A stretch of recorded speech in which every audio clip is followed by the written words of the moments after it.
When it comes to defensive touchdowns, well, like what have you been able to do to be able to game plan to get so many of them? Is that something that you talk about? No, I think that's good recruiting.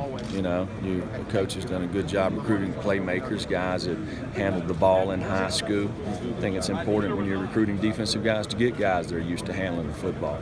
Have you noticed any difference, like in the attitude of an opposing offense after you get a defensive score? Is there a change to the way they? No, we're not. We focus on us. Jeremy, watching last year's film, you obviously weren't here before, but what did you notice about Watson and what he was able to do that day? Yeah, you know, actually I was here. You know, I had left Georgia and I was here during the playoffs, just watching, okay, so you were just observing. Okay. I was observing, you know, and you know, when I was at Florida State, we played against Clemson. I was at Georgia, we played against Clemson. So, you know, they're very similar. And you talk about Deshaun Watson, the guy's a playmaker, a tremendous leader. He can make all the throws. He can hurt you with his feet.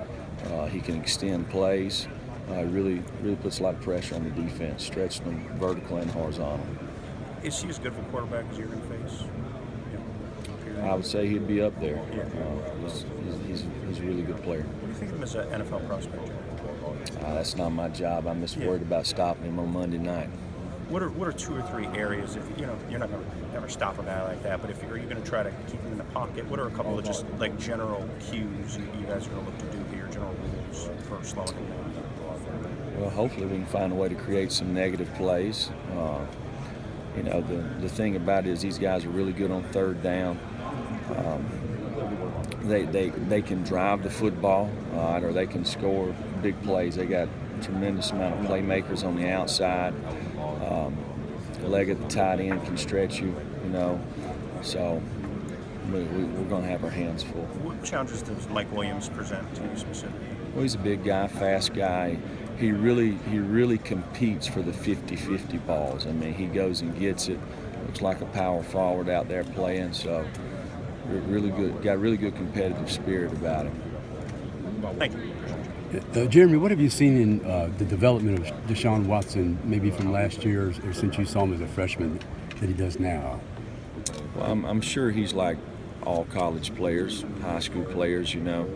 Thing about it, all players are better their third and fourth year than they are when they're freshmen. So I'm sure the experience, you know, learning the offense and things like that. But, you know, he's got poise.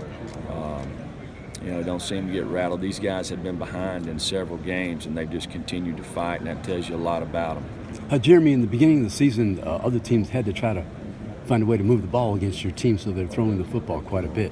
And did you feel that the secondary really got better as the season progressed? Because, you know, your team is so hard to run against.